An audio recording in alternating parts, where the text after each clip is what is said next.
Hello. How's everyone doing? Good. Well, we're very happy to be with you all this evening. So I think it is first important to just kind of tell everyone how we came to this work about community and music and placemaking. Yeah. You want me to start? Well, I was born and raised here in Charlottesville. My family, there are folks that came through from Gordonsville, Virginia, and a place called Around the Pine, which is of 29, I think of 33, it's called Around the Pine. And so my father is a pastor, my mother is an evangelist, and I was raised inside the Church of God in Christ Incorporated. I have no memories of being anywhere other than that. My very first memory in my handful of five was with a mic in my hand in front on the wood floor, actually at this gentleman's church. C.H. Brown was the pastor, Holy Temple, Church of God in Christ. My first memories were holding a microphone in my hand and having an audience, a sea of people looking back at me on a hot summer day. And so gospel music has always been with me. And I've always been in the front, which I've had to actually do some therapy around. Very honestly, I had to figure out what my voice was, apart from this big voice that everyone else knew and used a lot in a lot of different settings. I left Charlottesville to attend Hampton University before coming back to the University of Virginia. And so my family is here. The family that I began is here as well. I'm a homeschool mom to four. My oldest just turned 18. They've been homeschooled all the way through their entire existence. I also have a 16-year-old and two 13-year-olds. And so the basis for our learning and for our growth is awareness of self and awareness of who you are. I knew very early, obviously, I'm raising Black children in America, and I did not have trust for the curriculum that was designed that I was about to send my precious baby into. The first one, I was like, I don't know if I want someone else to be choosing what she gets to learn and when and how and about what, and that set us on our path, and we have been doing it for almost 20 years now. Centered in awareness of self and awareness of place and awareness of history and our story. Who are your people? Who are your grandparents? Who are your great grands? And this unbroken line that goes all the way back as far as we can get. And that's sort of how I, from a personal standpoint, am here. My work in the world. I founded the Restore Project, which is a mindfulness-based initiative that seeks to empower Black, and especially Black bodies in Charlottesville, who have been historically in place to bring about leisure for white bodies. And so the intentionality around the Restore Project is to reclaim a sense of breath, a sense of body, a sense of mind and mindful living. And the Restore Project creates programming and facilitates programming to that. So that's what I'm doing here right now. Wow, that's amazing. And I love what you said about wanting to make sure your children had a sense of self and being kind of skeptical of what curriculum could teach them, because I have a similar background. So I grew up in Richmond, Virginia. I grew up in a Baptist church singing and playing the piano. From that experience, I wanted to study music in college. And I didn't know much about majoring in music in college. I thought naturally I had to play classical music because nobody told me about, the various majors you could have. I stumbled into jazz music, which I found was very similar to my gospel traditions, thinking about improvising, the chord structure is very similar. And then I had this experience where I went to the University of Miami, where they teach jazz in a very different way, a way that kind of renders people voiceless that don't sing it in a certain way, or if you don't make the timbre of your voice sound a certain way. So it was in that moment that I realized, thinking about self-awareness, looking at that curriculum, I didn't see myself in this Black music genre. So that led me down a path of thinking, how can I raise awareness about Black music, the importance of it in the academy? And I met a musicologist. He realized I had this interest in gospel music. And the more I studied it, I realized, when you're not seeing gospel music in the academy, you're missing important nuances of Black people's stories. So how do you feel about that, thinking about what has gospel music and spiritual practices meant in your life? Oh my goodness. absolutely everything. I mean, it's hard, but I can't really separate. It's like trying to remove an appendage to try to talk about my life without gospel music, without music, and especially without spirituality. I, in my life in the last maybe 10 to 15 years, maybe 15 years, have um, uh, I've deconstructed my relationship to Christianity in a way that means that it is the the milieu that I was raised and born and bred and marinated in, but not something that I currently is not a part of my life, and that is not a practice, an everyday practice. I say of myself that I'm a part of the invisible institution, if it has a name at all. Very earth-based, nature-based practices resonate much more for me. So I've always been spiritual, deeply spiritual. And I think that when it comes to the church, especially the Black church in America, um, when we came out of the woods, when we came out of hush harbors, right, we went into the church house and we have retained the musicality, we have retained the movement, depending on which church you end up in, you might see more or less of that movement, that aesthetic uh, engagement with spirit. Um, and I think that for me, growing up as a child, now I have language for what I saw. Saw embodiment, right? I saw that. I saw reverence. I saw a devout sort of approach to seeking connection with the divine, being empowered by the divine, by spirit. It was the Holy Ghost. Growing up, it was the Holy Ghost. It was humming. It was the old folks humming in prayer, right, on Thursday nights, and the sound of the whole body. I can almost see now the sweat, and just the way that Black folks, because that's who I grew up with. Black folks had that. We had church, we had music, we had our voices, we had our bodies, and so spirituality and gospel music to me makes me think of those essential things: body, breath, sound, and that being connection to spirit, connection to the tools that help folks survive these hostile lands, hostile territories, which has been the case since we've been here. Yeah. Yeah, it's so important because you're saying we had our voices, we had our bodies, really not much else that we could use to contribute in a sense because so much was just stripped from us. So when I think about gospel music, I think about the ways that we've been kept out of formal politics making, and it was music that we were able to use to get that messaging across, to be political, to make a difference in the world. It was that music that brought us over. So when you think about Charlottesville and music practices, how has Black music encapsulated the space in Charlottesville?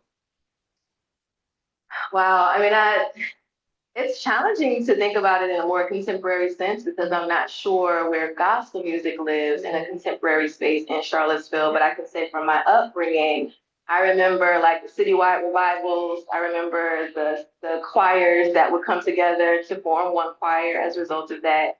And apart from the citywide choirs, you had these groups of people, bodies of believers, to use that language, where people were coming together, and part of every practice, every time we gather, we sing.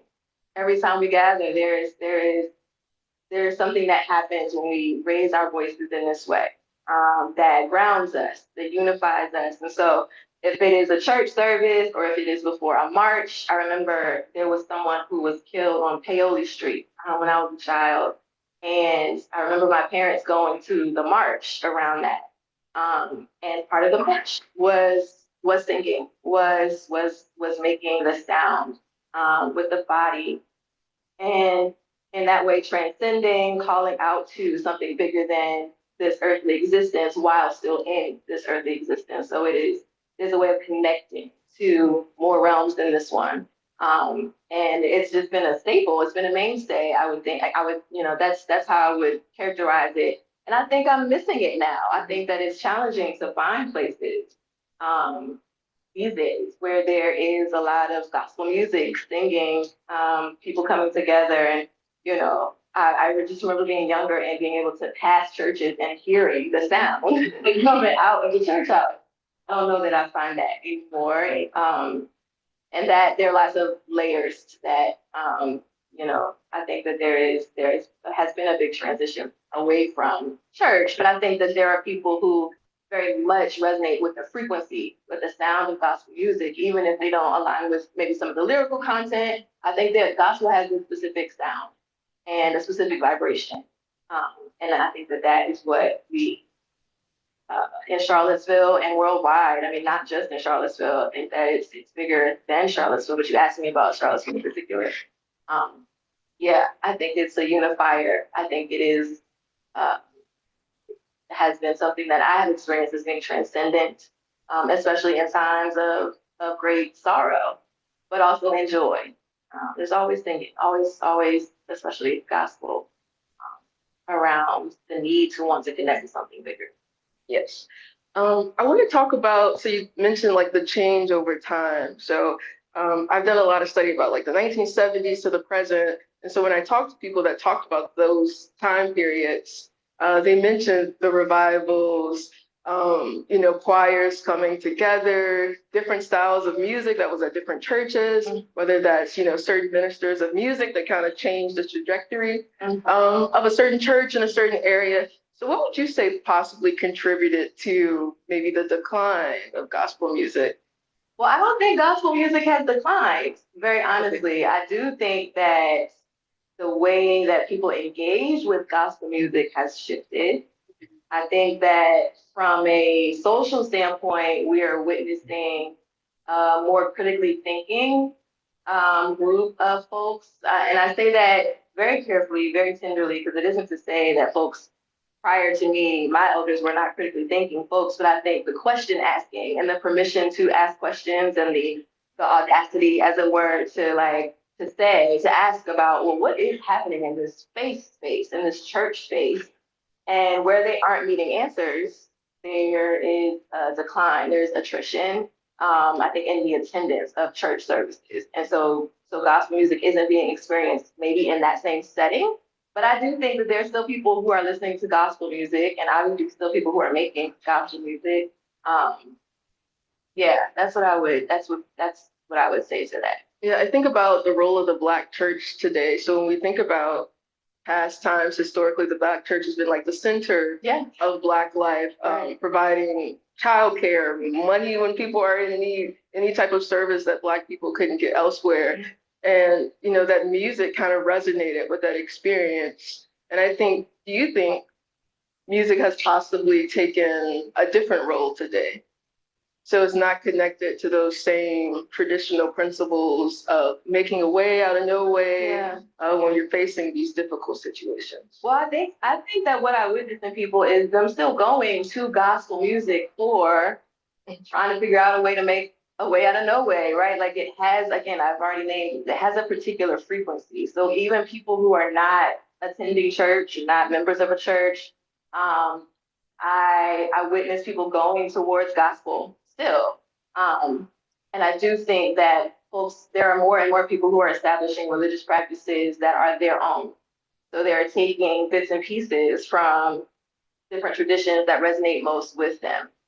So Black church is a cultural experience in and of itself. And I think that there is a very subtle difference between the Black church as a cultural experience and spirituality.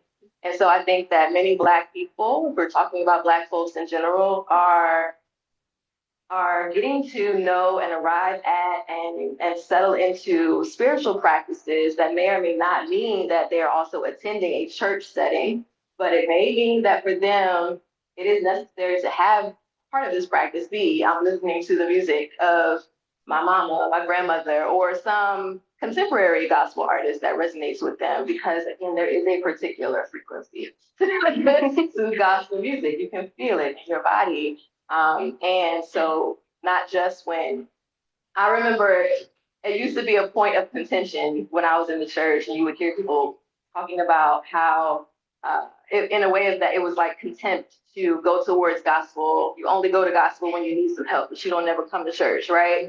But I think that what is that underscores the point that I'm making. I think that for people in 2026, that there are more people who are going towards gospel in times of need, and to call back to the traditions and to the people and to the time periods where there was this fervor, this power, this strength, this ability to navigate that could only be felt through the sound of that hum or the sound of that chorus or, that hand clapping and that foot stomping. And that's the only way we're going to reach it. And so they'll go towards that before they go towards anything else. Yeah.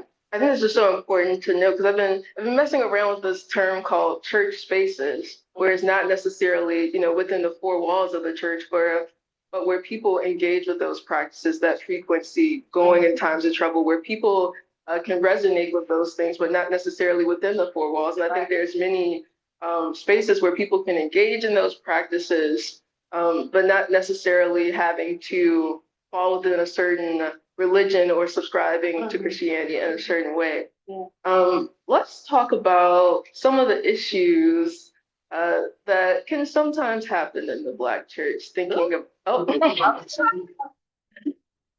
we can film like we'll go gently.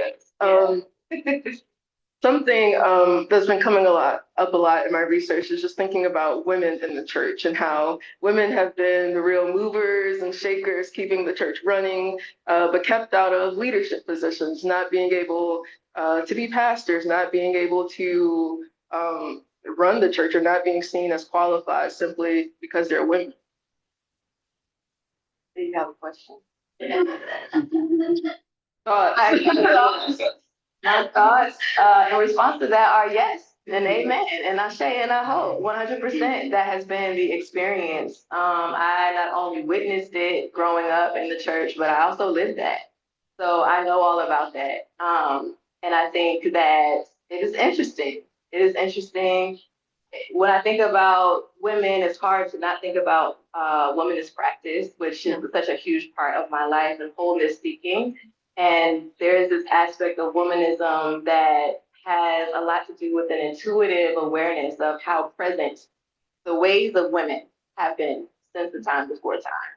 And so when you understand and appreciate that, and you look at it with that lens into the church, the establishment of the church, then we can talk for hours and hours about how many ways, even digging back to the civil rights movement, back to times where there was this desire to move forward Black men, and women still being in the background. And I think that there's a lot that informs that. There's a lot that informs that. And what has always been true is that we've been here, right? And if we can raise children, if we can have everyone inside our bodies, inside our house, right? Everyone can either come into, out, or out of our bodies. There is a power to that. There is a completeness, a containment to that most folks don't know how to name, don't want to name, but is undeniable. And I think that more and more women and femmes, and hopefully more and more men are realizing that there is a sacredness and that there needs to be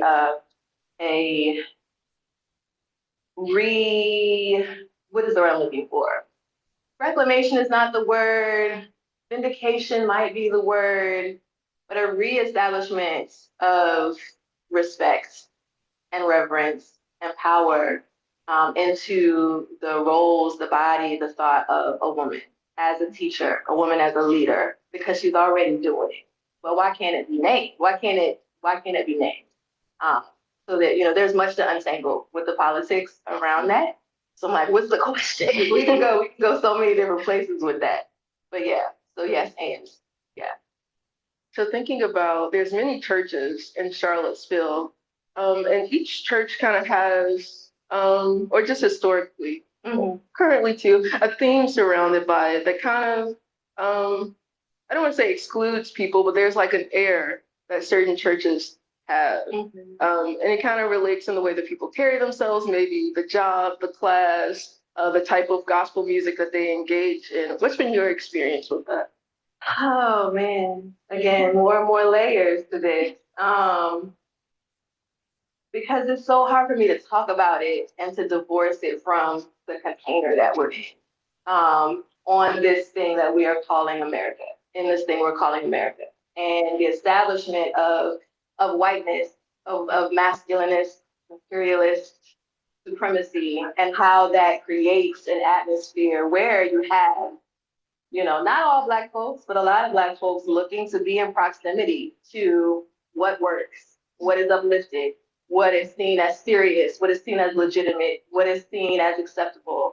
And so the movement towards that across time has meant that there are people who are going towards, and rightfully so, more learning, more education, more degrees. And so organizing around that are churches who are able to access certain language, certain jargon, certain ways of preaching, certain ways of accessing the message, even that I've witnessed, right? Some people will take time and they'll study and they'll do their exegesis and they'll go into it all prior to even getting up to the pulpit or the sacred desk. And then there's some folks who into it, right? They get up there and they don't know what they're gonna say.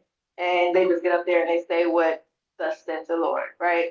And I think my experience has been witnessing people in all of those settings, right? From the wood floor and the washboard and the preacher who may or may not be able to actually read. Definitely the folks in the church may or may not be able to actually read. And then all the way up to the upper echelon or over. I don't like to use upper and lower because for me it's lateral, right? This grouping of folks who are more educated or who have been to college or they have doctorate degrees or they've been to seminary. And so there is a particular way of delivering the message or a particular way of organizing a particular degree of finance available to that group so that they can set things up to look and be and feel a certain way. So there's a certain experience that goes with that. And so, yeah, there's a broad spectrum, and I think absolutely it's informed by education, it's informed by proximity to wealth, proximity to resources, and I think that, I know the question is not one of power, not one of like efficacy, because there is, in my experience, as much power in the church house as it would have been called prior to Hush Harbors, or after Hush Harbors church house. There is as much power and as much beauty and goodness and value in the wood floor with the AC units in the window, or maybe not in the window at all in the summertime, as the place that has the established cornerstone that has been there for hundreds of years. So yeah, I mean, I think that it's hard to look at a Black experience or Black church experience and divorce it from the political experience that we're all having on the project, the establishment of what we call America. That's so true. So not really a question, more so a thought, but thinking about ideas of proximity to whiteness and education, how does that affect like this town versus gown dynamic? Town versus what? Town versus gown. So like Black students on campus and their relationship to Black people in the community and the Black church. Yeah, well, I mean, I think there are two, it's both and, right? It's very womanist of me to not have like one answer to the question. I think that when you think about students at UVA, having been a student at UVA, also having interacted with students at UVA, and having been in church settings where students from UVA are coming in, I think that there are lots of different ways to come at this. And I think that the student themselves being able to determine and decide like their reason for being there, their reason for connection. Some folks are coming in a surveying sort of way, like a surveillance. So I think the feeling for the people in the church when students come in from UVA is, are they here? Are they studying us? Because it feels intrusive in a way. It puts people on guard, right? I've witnessed that. And then I've also witnessed people coming in from the university setting who may be traveling in from some other church setting, and they're bringing their gift or their talent or their skill around music or teaching or preaching into a church setting. And then in that way, it feeds the ecosystem of that church. And if that person stays and they are dependable and they are faithful, they show up, then they earn the trust. I think I've witnessed that of the folks who are there. But yeah, I think that it comes down to the reason, like why is that college student going in there? Are they going in there to do that surveying, to have an objective uh, sort of experimenting pastor that is connected to the university, or are they going to continue their own individual, sort of journey and movement in faith and spirituality, and then that way looking to connect with some church that's here in the city of Charlottesville or in the county of Albany? I think about that a lot, especially with like a group like Black Voices, our campus's gospel choir. Thinking about in the 70s when it was founded, we practiced in a local church. The founder's here, right there, Mr. Nehemiah Brown, founder of Black Voices. But when he started the choir, they practiced in his dad's church. As the choir grew, churches kind of fought over who gets to get, Black voices on their concert first. When you think about musicians that were in the church, lots of the musicians were community members, not just students. So I'm just wondering, when did that type of community engagement decrease? Yeah, when did it wane? Yeah, so it's hard. I was gone for a little bit. I was at Hampton University, so I don't really know, like I can't speak to what was happening during that time period, but I know when I came back home, it was different.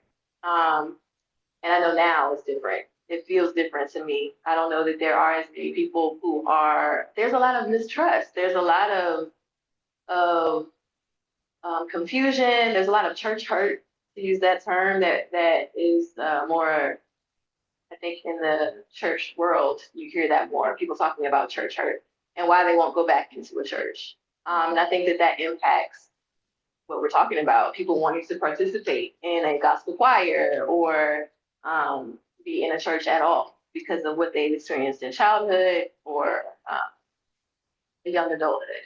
Yeah. So, yeah, I mean, I guess early 2000s, I began to see a shift going into, 2013. I think that just I'll use my own experience when the Trayvon Martin decision came down.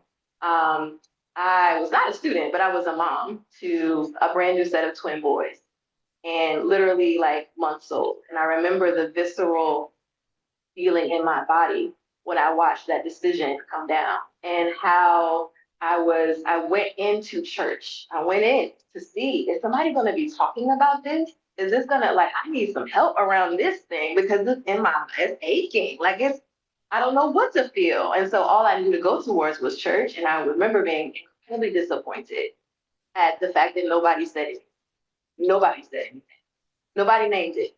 And I think that is probably what we are seeing a lot more of in society now, is that there is this, I'm careful to say resurgence because we've always been resisting, we've always been fighting, but there is more access, more a visual sort of noise. It's intense. You're seeing more and more people being harmed, being disenfranchised, being treated awfully. And I think that young Black people want to see more engagement. They want to know that if there's probably like me showing up to church, like, does anybody want to say anything about this? Because not only do I need help in my own sort of spiritual life, but moving out into society, not knowing, like I'm walking through Sam's, like, do these people in Sam's Club know what's going on? And you're like, are y'all mad stuff? So I think that there are young people who are holding that fire and maybe aren't finding support for it in the ways that maybe we would have when the church was in a different iteration during the 70s, during the 60s. Yeah. Yeah, someone brought to my attention, Black Lives Matter is one of the first movements where the Black church isn't at the forefront pushing the movement forward. So what can we contribute to that shift, thinking about, the civil rights movement and the church really being at the forefront of fighting for justice for Black people? What can we attribute to the change over time, the lack of willingness to speak out?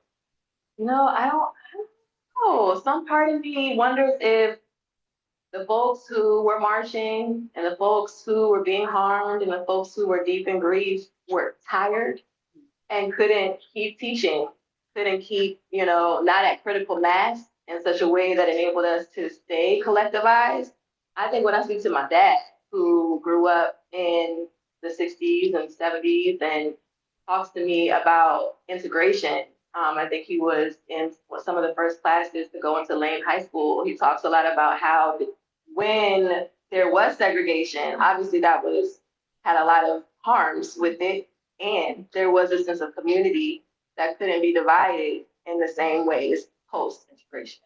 So that is what my dad might attribute to like a weakening, for lack of a better word, of that continuity of presence of the Black church, and Black, I don't want to say Black leaders, that's not right. I think we're talking specifically about church.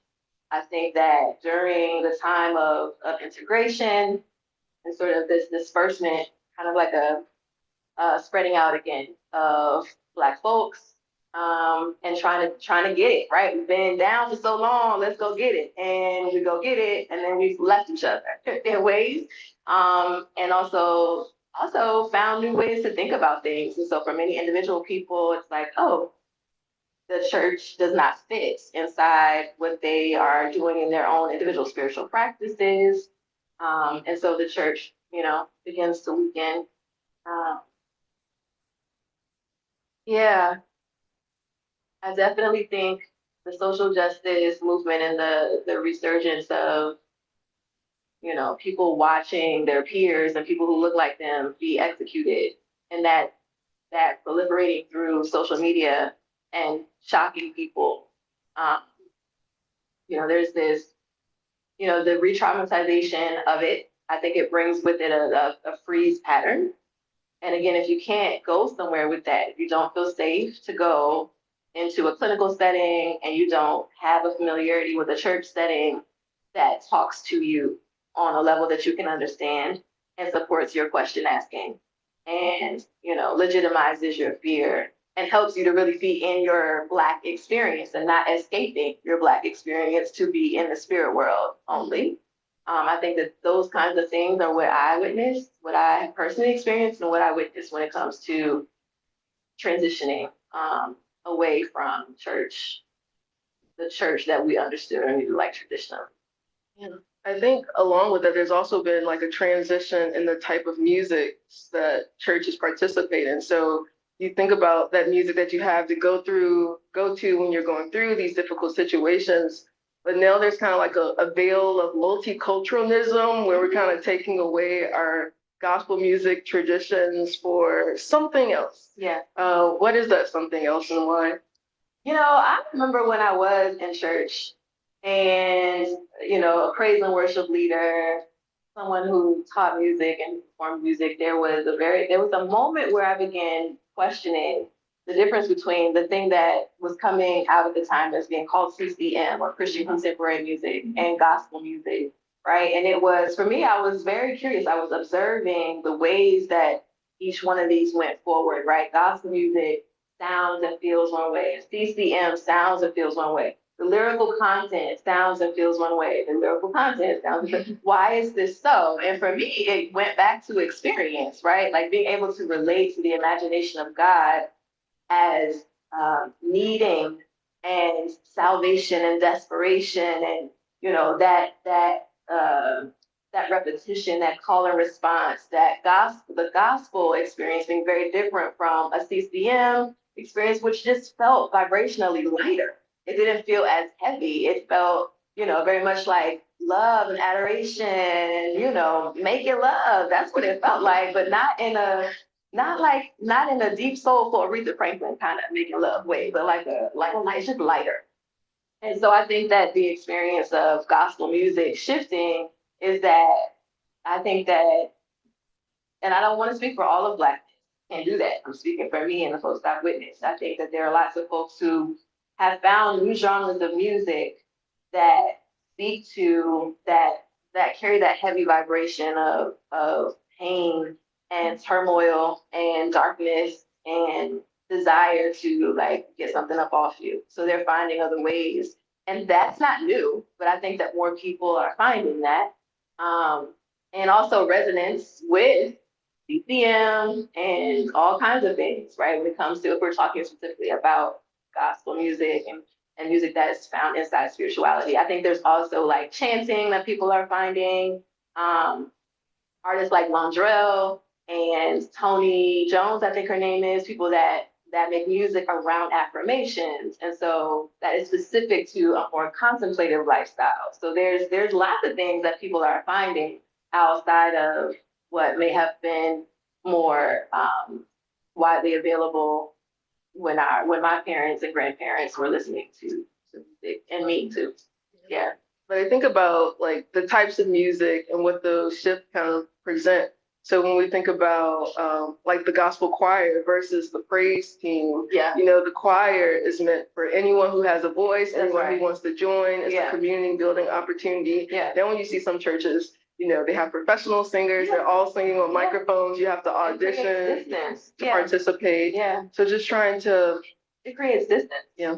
Because you can't be in your body in the same way because someone else is doing it for you. And so that's like kind of like a prophylactic, like you're not able to engage fully in the experience and have a full sensory inside your body vibration of being in community with folks singing. It probably feels good, like a nice washing over, you know, these wonderful voices that are never off key, and you know, it feels good. But there is something too, you know, people singing off key and just lifting their voices together, and sharing that space. That I use the word vibration a lot because it literally can be felt.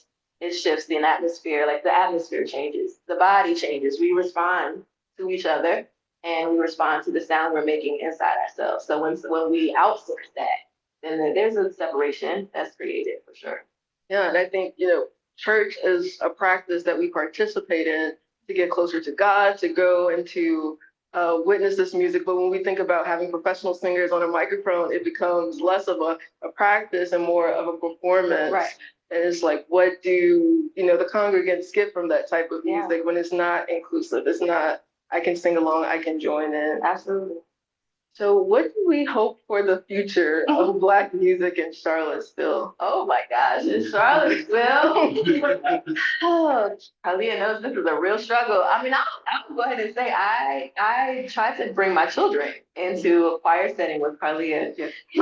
And because we don't attend church, my family and I are not churchgoers, but I was raised in a particular setting that offered me a lot. The sounds offered me a lot. They helped me to, they gave me information that I did not have language for until I was older. And I wanted to offer that to my children. A lot of that had to do with singing and music and a particular kind of music. But there's a real struggle. There's a real struggle in Charlottesville to find a space for young people to be able to connect with their voices and to connect with spirituality in a way that maybe doesn't box them in. Maybe that's the word the phrasing I'm looking for. And there is a cultural component to that. I can say for my household, as folks who are Black and unapologetically so, Black and very Black, that we want to be in spaces where there is a particular sound and a particular feel and a particular content that is centered, and that's just not something that we have found, and we are struggling to find it. So I can say my personal experience is that I'm struggling, and I don't know. Do you have answers, Carlehr? What are the answers to this question? I'm working on them. Okay, you're working on it. That's definitely a struggle. And I think someone who's raised in the church, who loves Black music, who wants to teach Black music, and struggling, like you said, to kind of navigate spaces where they aren't necessarily used to learning, you know, Black musical practices. So trying to figure out how to navigate that space. Yeah. So how would you say, living in Charlottesville, that the legacy of Carlehr Woodson, how has that affected your practice? Well, I have to say that I am just now learning about Carlehr Woodson, and it's important to name with that I matriculated through all the schools I just named, even HBCU. And it wasn't until I left my schools that I find more figures beyond the four that we used to be taught about in school that we love, and be vows to Rosa Parks and Martin Luther King and the cleansed version of Martin Luther King and did I say Rosa Parks? There were four. Peanuts. Malcolm X, dude, we didn't really talk about Malcolm X growing up because that would have been too radical. That would have been too wild. But George Washington Carver, thank you. That was that they were on repeat all through my matriculation. And so it wasn't until I left school that I developed my own self-directed um, pursuit of who are my people? Like who now? And so now I know there are more stories, more people than there are days of the year in any given year, and more coming, more and more. And so I've been deep in that work. Carter G. Woodson, what I know about Carter G. Woodson is that he did not, he was unapologetic about, well, there are two things that struck me. The idea of everyone's story, not just Black people's story, being worth telling and needful to tell, but an unapologetic persistence around it. And I think that that resonates very deeply with the way that I have raised all my children and the way that I'm raising myself still around not not shrinking back from what I know is true and what needs to be told in a wholeness seeking kind of way. Whole story, whole story. Give me the whole story. We all need to know the whole story so that we can be more accurately placed and precise in time and in our understanding of both who we are and how we got here, and how the causes and conditions are informing how any one of us shows up at any given time and how we interact with each other. I think that that's essential. So Carter G. Woodson's commitment to having steadiness, unapologetic nature with that, um, to uplifting and amplifying the stories feels very much akin to my approach to Blackness. Yeah. All of that is amazing. I think, Carter G. Woodson, um, kind of similar to what you said, you don't really learn about him going through school. And it wasn't until my qualifying exams where I was writing a section about remembrance and public history and community engagement that I was really able, to dive into his work. And I think one thing that struck me was he was tired of seeing only traces of Black life in the archive. Yeah. And instead of just sitting with that, he took it amongst himself to research, and not only research, but teach young people how important it is to know your own history. Yeah. And that, history doesn't just belong in academic spaces, it belongs with the people who the history is about. Absolutely. Also thinking about like the creation of Black History Week, it wasn't just celebrations, it was workshops. He encouraged people to conduct oral histories with elderly people in their community. So not just the idea of having written academic texts, but making the research, creating the knowledge yourself.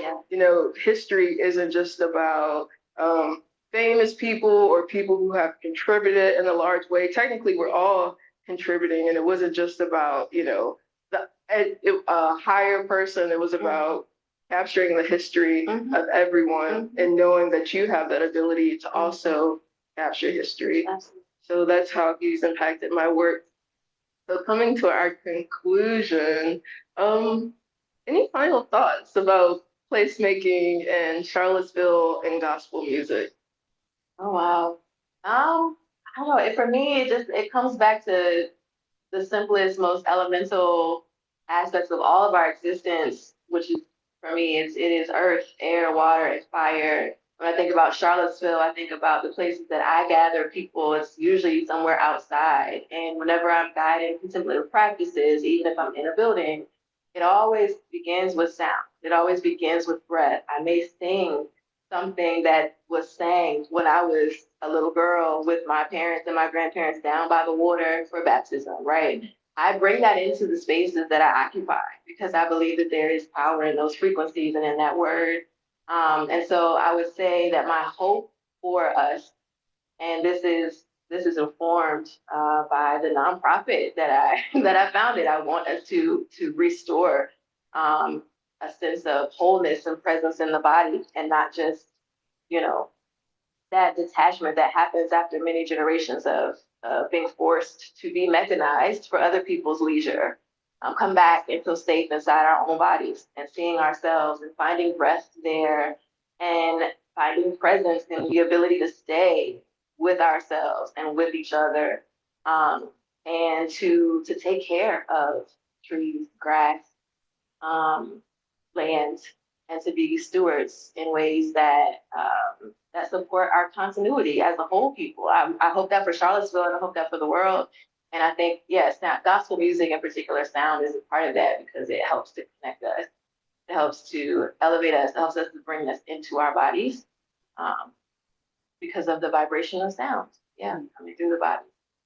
I think that's a great note to end on, thinking about restore, getting back to those practices that gospel music provided for us, being in our body, singing together, being together, and really reaping the benefits of these traditions that were so rich and that we are all a part of. Absolutely. Thank you, Carlehr. Thank you. Thank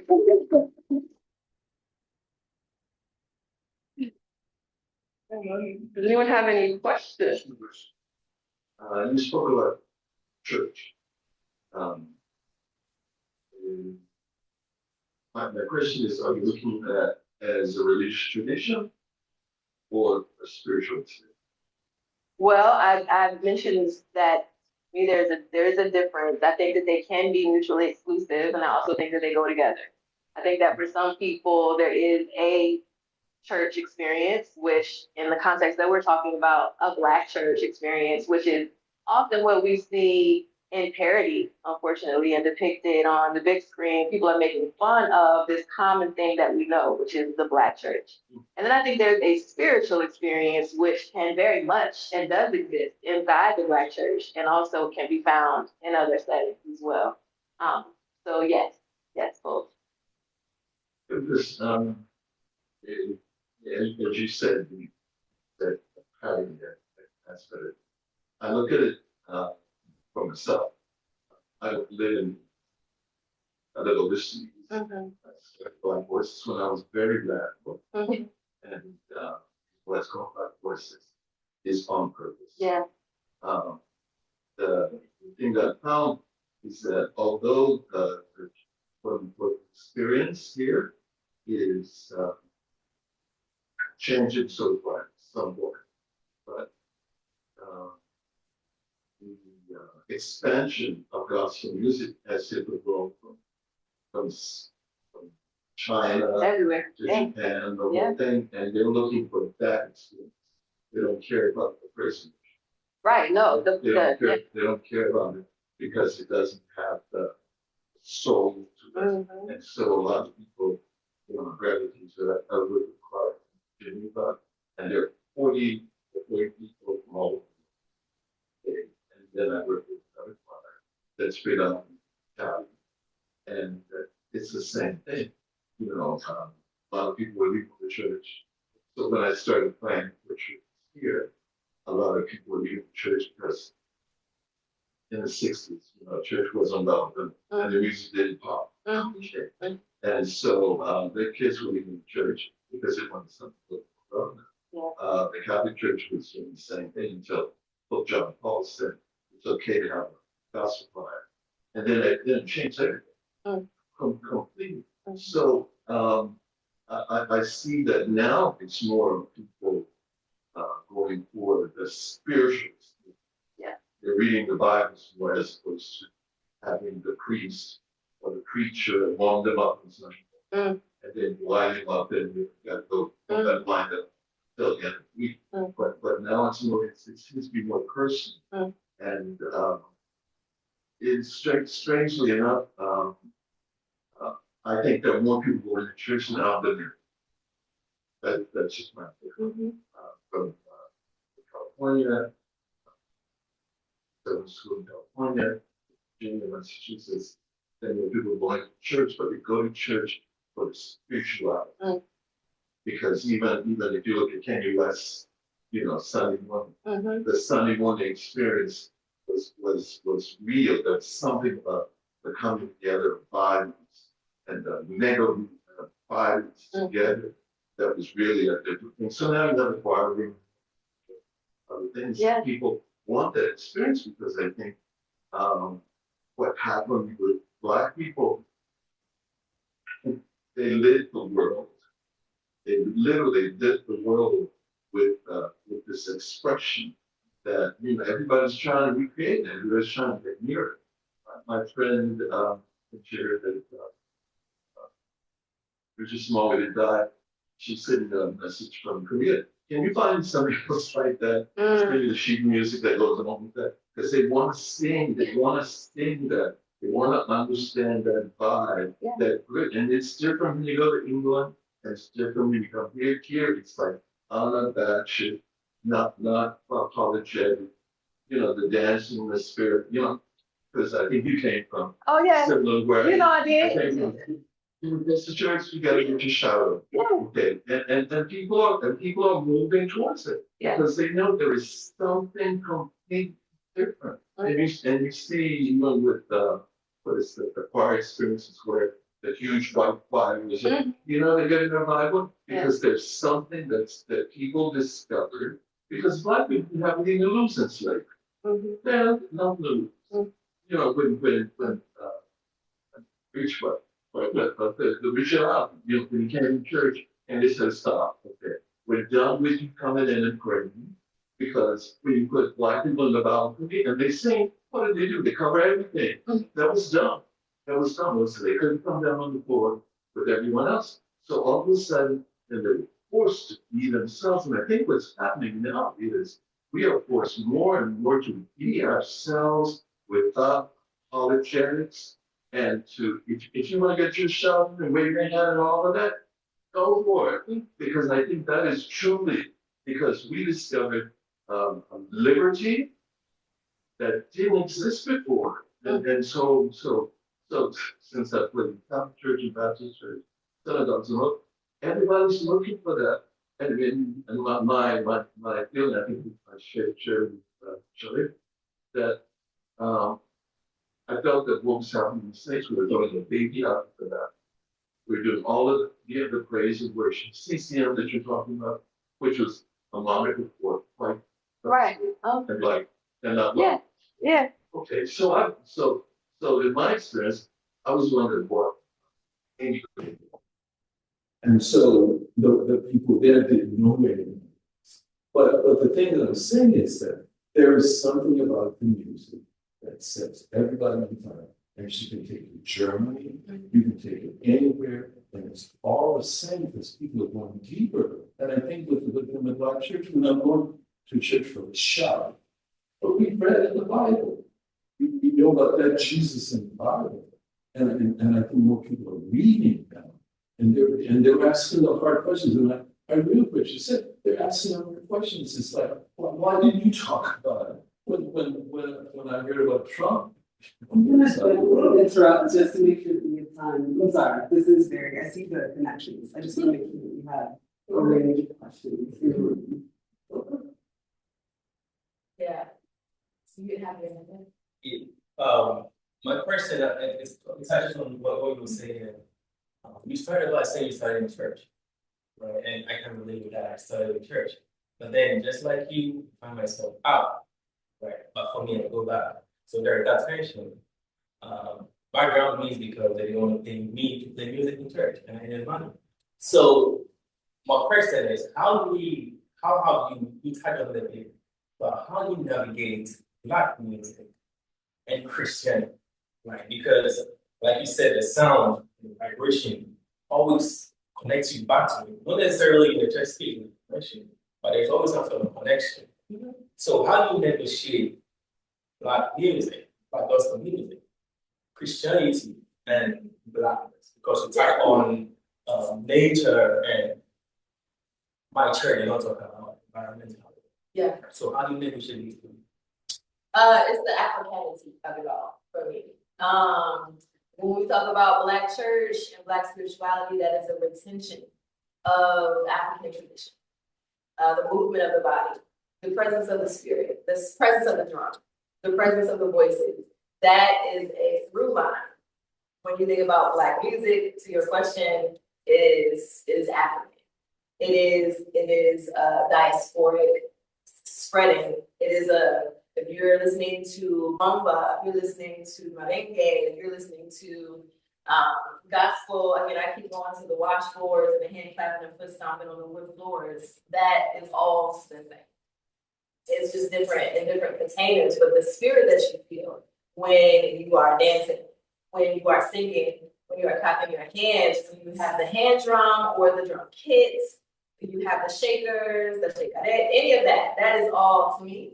That is a connection to the continent, right? That is a connection to Blackness, and that is retention down through the passage of Black people wherever we have showed up on every continent, and brought with us the sounds that we make. So when we connect to who we are at the root of everything, then we can keep ourselves connected to all the places we show up. That to me would be the answer to your question. And so when I think about Black church, when I think about Black music, which doesn't necessarily mean Black church, but most musicians that you hear, y'all know this, right? Where did we come from? Where are all these wonderful singers and musicians born and bred, right? In the church. In the mid-90s, right? We're sitting around shedding after we came from Bible study, right? That because there's something very specific about Blackness and a Black sound and Black experience that has been retained down from human captivity and bondage, was alive in the woods, hushed away, tucked away from master. And we were still making our sounds, and we were still playing our drums and dancing and shaking our hips and rolling around in the mud and the dirt. And that has been retained all through what you call holy rolling, which is what I grew up in, right? And I give thanks for it. That's just not the tradition that I'm in at this time, but there's a continuation. There's a continuation. That's an unbroken line. Thank you. Yeah. I don't want to, my facilitating like officer. Yeah, thank you for your conversation. I guess I'd like a lot of questions, but here's one. I guess I'm curious about like what you would say to the possibility of secular gospel music, or if like the lyrical content being about God is like essential to his form, or if it's possible to like maintain some of the performative, some of the stylistic elements while changing lyrical content. I don't know. The only example of something like this I could really think of was like there's this band from the '90s called The Sound of Blackness. Okay, and like I'm thinking about that song "Optimistic," which to me doesn't. It's just like about God gospel music, but it's like contains like every other thing that I would think of when I think of gospel music. Yeah. So I'd be curious to know what you thought about that, and like if you felt like going farther. I like and it's because I've written a couple of essays about how despite being a genre that is like recognized as a white music genre, Black metal, the music genre contains all these like elements that are not just like influence, but like Black. It is Black music. You can see a mosh pit. That's the same as like someone's being hit with the Holy Ghost. It's the same ecstatic. Like it's the same like So I guess I'd be curious to know what you thought about that. Absolutely. I immediately thought of the trap gospel choir. I don't know if you've heard about them or anybody else has. So there is a gospel choir. They're a choir, but they sing trap music, right? So and they sing in trap music fully. But they have all the harmonies, they have all of the soul, they have all of the movement, they have all of the presence that a gospel choir would have. And that is, I think, a more recent group. I don't know that they are I think they're a new group, but they are pretty popular. They were just in Richmond this past summer. So that to me is an embodiment of the very first thing that you said. And then when it comes to the presence of gospel music as an aesthetic, to use your word, and sort of the sound of it, I keep going back to the word frequency because I think about, Earth, Wind, and Fire. I think about Aretha Franklin. I think about Whitney Houston. I think about all these people who sing about love, who sing about nature, who sing about family, presence, sexuality. Like all of that is God. All of that is God. Arguably, I'm going to say arguably. Everybody doesn't believe that, but that's what I think when I listen and see and encounter gospel music and the embodiment of that kind of spirit. It's like you are in connection with like all of creation, and it is embodied in you, vibrating through you, and coming out of you in a way that Nehemiah has said transcends and is global and it's identifiable. That is a particular frequency. And I think that it doesn't have to be that is singing about the Father, the Son, and the Holy Spirit to be gospel. Yeah, that's what I would say. That's what I would offer. Yeah, Yeah, thank you. This was a wonderful conversation to absorb and think through with you. But yeah, I was thinking about what you were saying about church spaces, that there are spaces beyond the four walls of church that one can look to. And I was connecting that to what you started to say, that the education available to your children, the options available, you trust it. You created your own, right? Your own space. And that's you. And so your home becomes that space, education-based church space, if you will, a sustaining space, a life-affirming space.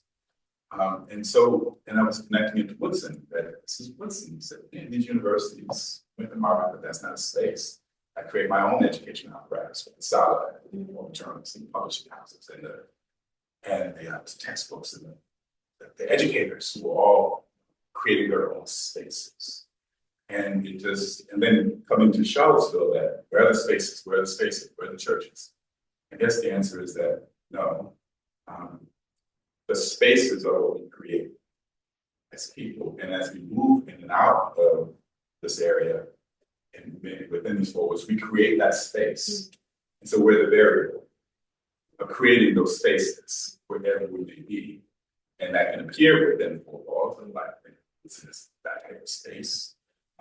And I'm wondering, for folk who, many of us students and fellows are just passing through Charlottesville, and this question comes up in a variety of ways.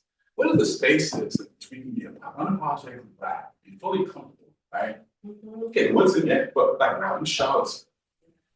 And so I think the answer that we keep coming back to is that, well, we have to create those spaces. We have to be those spaces, right? And so it's not a physical space like we're not in a church as a physical space, but that we are that by our ethics, by our ethos, how we live. And we fill a physical space. So that's yes. So it's an and both variables to say we are those spaces, and we breathe life into the spaces that we go into. And what might be those physical spaces that if folk are just passing through for a year or two and are looking for that? What's that and of those physical spaces that are existing in Charlottesville that are life affirming that way? Precisely because people like you all are occupying those spaces with some reason. Where would those spaces I mean, I wish I could run down the list. I really wish I could. I know that the people are creating like pop-up things. There's the Black Professionals Network. There is Black Seaville, which is an Instagram account that publishes things that are happening. I think that now we're in the spring, there's probably going to be a lot of things that are gathered around wine, around Black makers and people who are making things or festivals and stuff around that. But it's pop up. Very honestly, I don't know where a devoted space is to direct people to, and also depends on what you're into. You know, the Black people are this phrase we always hear, we're not a monolith. So there are lots of different points of interest. But I know that Black Professionals Network is one. The Jefferson School African American Heritage Center hosts talks of all kinds, and visual presentations. What would you say? Jefferson School, BPN. What was it? Mexicali. I'm not been to that. I don't think it's much outside of the South of that. I mean, yeah. Well, the most likely thing we have to do like some message. Yeah. It's been a struggle to find places. It's hard. I think they're more so connected to the people that I meet. So Yeah. like playing the piano at church and Yeah. meeting those groups of people. There was a Black History Month gospel concert, and I saw someone from a Black radio station. I said, "Oh, there's a Black radio station." Yeah. So I think going out in the community, meeting people is kind of the way it's happening. For sure. Yeah, I would agree with that. I was just gonna say, did I see that you're creating a space for young people at the Music Resource Center? I just got an email because I have a child who's a part of the Music Resource Center, and I saw your name, and I said, oh, can you tell us just briefly about that? Yeah, so I work at the Music Resource Center. I'm a singer and I'm a pianist. It's a nonprofit that it offers free programming to students, free or low cost, and students can come and they can learn about creating music. They can take part in dance. They can take part in the choir. And I think this is so important because I've had great teachers and mentors that have kind of poured into me and led me to this point. So being able to work there and kind of shape and guide and share my knowledge with the young people that are interested in music. Hopefully get some people interested in Black music making traditions. The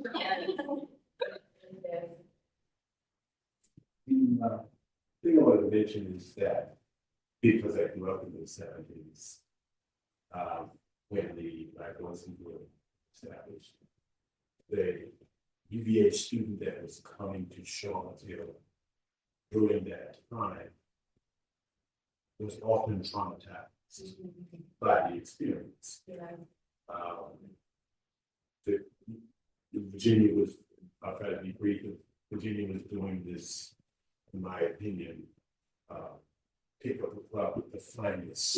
You had to be top of the class, but because they wanted the UVA wanted to get a change. But those students whose parents sent them off into this world, and they got to Charlottesville and found out, oh my God, even if they were raised in an integrated school back home, when they got to this campus and found fear, I mean, folk didn't treat you the way you thought you should treat you. Yeah. And so our churches in fact became safe havens with a likeness of home. And my dear mother and the missionaries that fixed those Sunday dinners at the home cooked meal and that gospel choir was an escape from this campus, okay, because they were grappling with our going to survive. I'm not going and a lot, I don't equate it to slaves, but like with the slaves, they're like, oh my God, nobody knows the trouble I've seen, okay? The things, the experiences that they were going through. And I think the church became a safe space. The different churches in Charlottesville became a safe space for people who were coming into that experience. Now we have more freedom. We get young people that come to the campus, have more experience, they have more diverse experiences. So they don't have that hunger. A lot of times a parent would tell them, yeah, you were Baptist, so go to First Baptist. Okay. Or, you know, there was a watching part of what you should do. Now, because we have the choice, and because we are enlightened a great deal more, there isn't that same hunger to go find the Black church. It's almost got to be an educational experience now. So I think that it's going to have to be a marriage of identifying the churches as few as they are, that are still very much African American, and trying to bring together the kind of experience that would be enriching as they pass through, okay, as they go through. And then with my own church, I find myself doing more community service. I feed people every Sunday, 30 to 50 meals. It's called feeding the neighbors. Love that neighbors thyself. And so I have more people coming on my lower level to the church, to get fed. Yeah. Because people are hungry. Right. And of course, that's cracking all that other stuff up and drugs up in that street. But I have more people in that, on that level, than I do upstairs with the congregation. But that I had to find a way. I had to find a way to still touch people's lives and make sure that, and of course, that I get intern students from Charlottesville. So I think we have to find ways to make ourselves relevant today, because back then the church was just very relevant on purpose. I mean, my mother was like, "Come on, baby, come on in here. Let me feed you." And to feel the pain sometimes the students want to cry and folk want to, I want to go home. I think that kind of. So it's a different experience. I agree. Yes, sir. But I think it's what you said to me in the beginning. Is really important. The Bible talks says it, where two or three get together. You talk about starting your own church, because that's the whole point. Is you got two or three people that are connected. You talk about your own family. You talk about your kids and all that, and that seems to be what's happening more, where people don't have the same hunger, but they do have the same hunger, but they're finding ways to do it themselves as to go out shopping. And I think in Charlottesville, especially, takes you one day to decide you need to do it yourself. You know, and so people are doing it. Charlotte, she came, she bringing the gifts to bear in the community, and I believe that if everyone that came did the same thing. So I'll go back to what I said. When I studied UVA, I had to bring my own. Okay. And I'm glad I did it. And I'm happy it's still going on because of people like her. That the point that in the Black community is the whole thing with courage and wisdom is it's not the selfish, it's not just the me thing. It's like you're responsible, you're connected to a community. And so you got to keep spreading the community. And what used to happen with us is we had people from the university all the time. You know, big brother, little sister, something like that. And that was what people were doing. I think it's a little different now because people are saying, what's in it for me?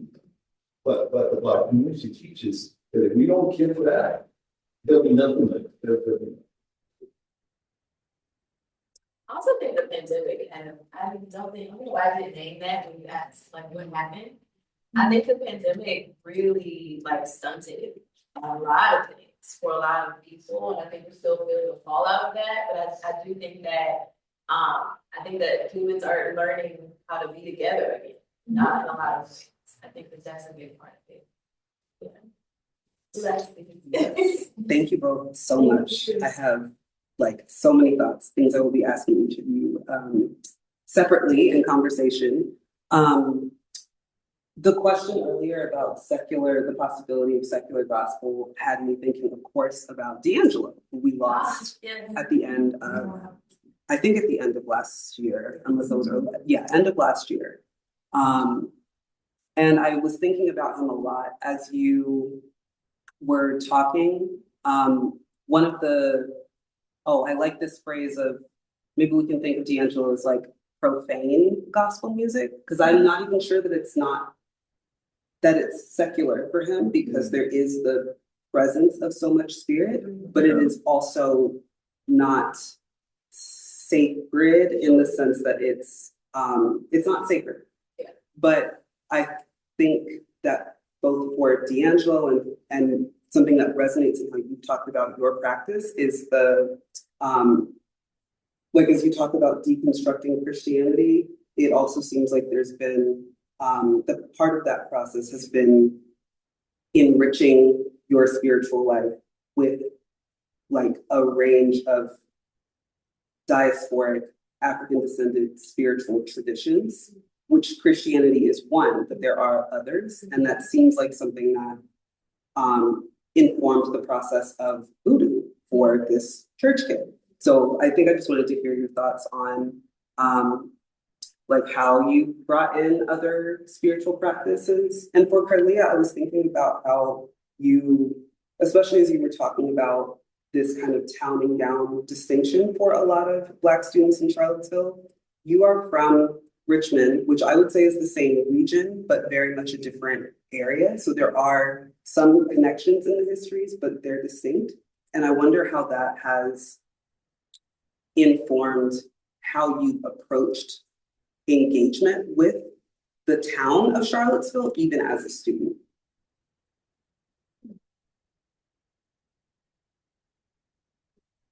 I think initially I kind of had some preconceived ideas about coming to Charlottesville, especially like at the time period I came. Lots of things were happening, so but I got here and I was just kind of thinking about ways that I could create community, going back to the church and music and just sharing what I had. So I think what helped me kind of find my space and realize this isn't a scary place under the shadow of Thomas Jefferson is by using the gifts and connecting with community members, because it's been like community members and the things that I've been engaged with has kind of helped me through this process. And it's been, you know, it's like gone alongside this educational journey, you know, being in the church, playing the piano, doing different community engagement projects. It's been enriching to the experience, especially because I didn't know how I would find community here. It wasn't something I arrived and saw immediately. So I think just getting out there. Do you want me to speak to the D'Angelo Voodoo question? Is that what you're asking? You can if you'd like. I'm curious about if you could just say more about how your own spiritual practices have expanded to kind of lay claim to that Africanity as we Yeah. Well, it goes back to being a little girl growing up in a Christian church. I can remember, I have a very, very specific memory of being at Hampton University, attending the church that I was affiliated with at the time down there, and beautiful, big sanctuary, praise team, choir, had a praise team and a choir, of which I was a part of. And we had, I remember that Sunday, what they call a high time. We had a high time in the Lord that day. Church was bright. There was lots of dancing and singing and ministering and falling out. And it just felt wonderful. And I remember leaving that church experience and still feeling like there was something else for me. And that Sunday, I remember, like, I was just in my vehicle because I was by myself. I was a college student at the time at Hampton. And so leaving the church, leaving out of the parking lot, and just asking, well, what is it? What else is there? And just starting to drive and trusting that I was going to be guided. It was the craziest thing. I remember, all right, where am I going? And I ended up somewhere in Hampton Roads that I had never been before, and I was near water. There was like a stream, there was a park. I had never been there. And I just followed guidance and ended up down by the side of that water. And there was a tree, a big tall tree. There were birds singing. I could hear the water. The wind was moving through the trees, and it felt just like what I had just left. And it felt actually even better. The service that I had just been in had a wonderful time, and then where I found myself was down by the water, listening to the water, completely just like I remember the joy that I felt, the exuberance that I felt listening to the birds, listening to the wind. I felt so moved just being down by the water. And that was something that was like a first moment of the manifestation of this want, this like inner pull towards simplicity, earth, air, water, fire, nature, rain, thunder. And those things have been with me, steadily with me. And I think that when I was transitioning out of the practice of going regularly to church, I was afraid. I was being in church this Sunday. And it was just this like weird falling feeling, I remember. And when I finally allowed myself to feel that and settle into that feeling, then there was this opening of experiencing the kinds of things that I experienced in church outside of church. So the spirit, moving in tongues, praying in tongues, downloads, dreams, like all these things that were happening that happened for me for sure inside the practice of going to church every Sunday, and being at Bible study and being at prayer service and all that. But then outside of that, I experienced the same things. And the further I got away from the regular attendance to church, the more present I felt in nature to God, in the trails to God, talking with people, getting to know folks of all walks of life, unpacking my own biases, and my own degrees of how I had been conditioned to judge. When I softened in all of those ways across the years, I felt that I was able to come back to that simplicity that I began to feel for that first time down by the riverside. It was this continuous, simple, nature-based, person-based. And then when I began meeting people. So there were guides that would come along my path. I would meet someone who taught me to learn more about ancestors, to learn more about heritage and lineage, to learn more about history, to learn more about place and sociology. And so there were, all across the passage of time, there were bits and pieces and breadcrumbs that helped me to look critically at what I maybe had never thought critically about. When I was a student here at UVA, I remember taking several sociology courses around what they were calling alternative families at the time. So we watched all of these videos about same-gender loving couples, about all kinds of families, non-binary folks. I had a classmate who was Wiccan who sat beside me, and we talked so much about so many things. And I had a classmate who was Muslim, and I used to give her rides home from class, and used to do her hair. And so there were all of these opportunities for me to ask myself hard questions, to ask other people hard questions, and really, really listen for what answers were coming up intuitively, and look for the folks who were, presenting along my path that were helping to guide me towards a simpler way of relating to the world, a zoomed out or rounded perspective, not having this demonized approach to relate to the people who walked the earth before me, which was what I had in Christianity. It is this understanding of reverence and of knowing that yes, the earth, the sun, the moon, the rain, the flowers, like there's a connectedness to all of that. We have to be reverent of the fact that the earth is feeding us. Right. And so the mythos of an African cosmology resonated so much for me because it was what I already had language for. And so it resonated in such a way that made it feel to me. I'm a skeptic, I'm very skeptical about most things. So I don't go headlong into anything, but I have found that when it's all pared down at the end of the day, and having sat at deathbeds with my grandmothers and having worked as a birth doula, there are just things that were bigger than the container that I was in, that I was finding more language for and more resonance for in other containers. And so that's what was happening for me. I was losing my keys a lot when I was in Hampton. I kept locking myself out of my car, which is what brought me to mindfulness practice when I was in my early 20s. And so that began the contemplative aspect of my life that I've now been in for like 25 years or more. So it's very broad, very broad. I jokingly say I meditate like a monk on the mountaintop, but every day in my everyday life with my kids and animals running around, and I am out in the woods, I'm down by the river, and I'm also fully in my body, which was also something that in the tradition that I was raised in, I was not taught to be in my body. Discouraged. And to see that as sacred, yeah. In fact, in my body, well, no good thing, according to scripture. And that's just not my perspective at this time. So, and this has been, I feel more empowered in relating differently to myself and to the skills and talents that I am in the earth side with now. Like I feel more empowered than I did in the tradition of my upbringing, which I also am very careful to say that I'm grateful to, because it gave me so much of who I am. It was my first introduction to connection to spirit, to not being afraid of spirit, to not being afraid of seeking something bigger than me and relating to that without being afraid of it. So yeah, I'm grateful for that, and the wisdom, so much wisdom.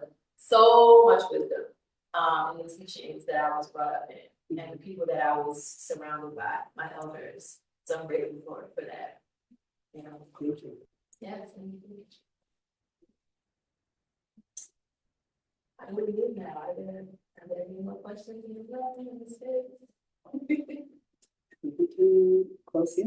All the same. And thank you all. Thank you.